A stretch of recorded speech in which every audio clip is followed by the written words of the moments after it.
Hello Parkland. I thought I would read you a story called Bloom this week, and it's written by Anne Booth and it has been illustrated by Robin Wilson Owen, and it's all about the power of lovely language and talking to each other in such a lovely way. So let's see if we can try and do that. So it's called Bloom. There was once a beautiful flower which grew under the window of a big house, and a little girl who loved it. Every morning, on her way to school with her brother, the little girl would visit the flower.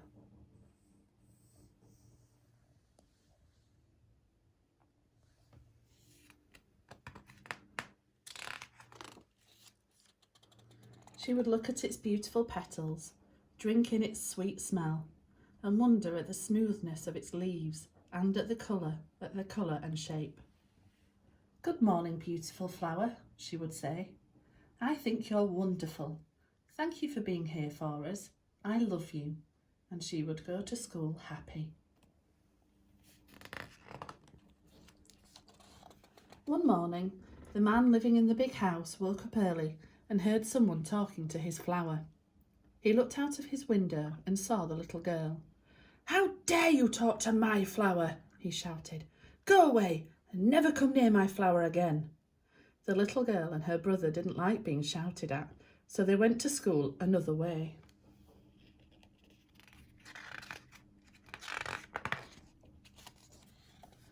The next day, when the sun rose, the flower did not open, and every day after that it stayed tight shut. The man was furious and sent for his gardener. "What is the matter with my flower?" he demanded. "Is it getting enough water?" "Yes," said the gardener. "I water it every morning and evening." "Well, you're obviously not doing it properly," said the man crossly. "I can see I'm just going to have to do it myself." And so, every morning he got up and watered the flower, and every evening before he went to bed he watered the flower. But it still refused to open. "Maybe it needs more shade," said the man. "The sun is very hot in the middle of the day." "I have made sure it has plenty of shade," said the gardener. But the man said, "Well, you're obviously not doing it properly. I can see I'm just going to have to do it myself." So every day, when the sun was at its highest, he took his umbrella and shaded the flower from the heat, but it still didn't open. He watered the flower in the morning and shaded it from the midday sun, and watered it again just before he went to bed. The man began to talk to it. He told it how wonderful he was, how lucky it was to be in his flower, and how important his job was. But it still didn't open. He told it all about his problems and how busy he was and the fact that nobody liked him.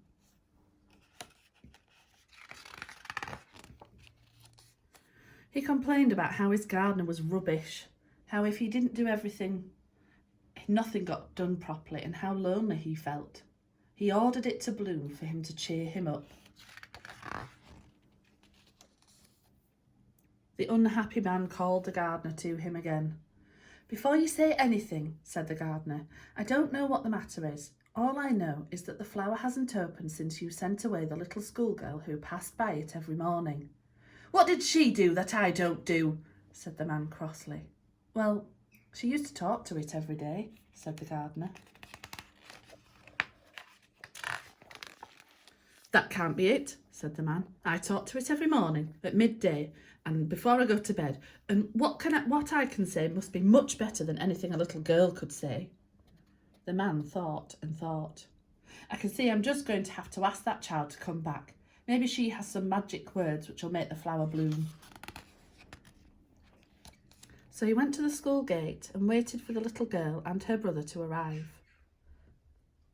"My flower has stopped blooming after you left," said the man to the little girl.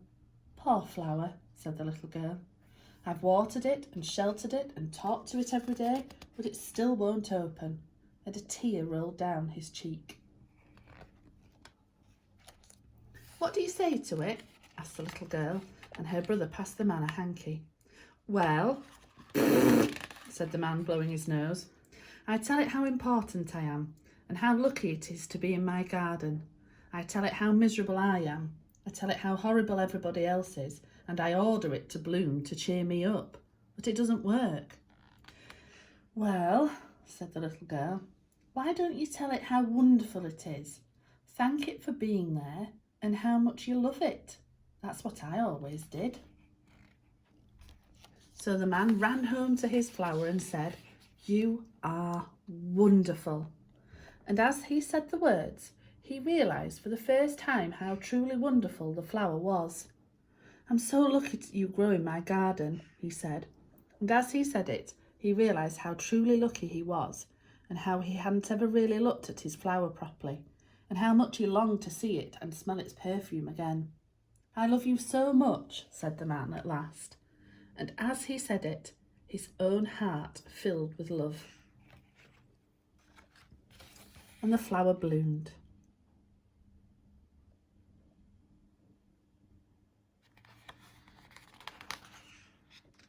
There we go. That's the end. I hope you enjoyed that. Remember, if you've got some plants in your garden, you can maybe have a little chat with them and tell them how lucky you are to have them in your garden.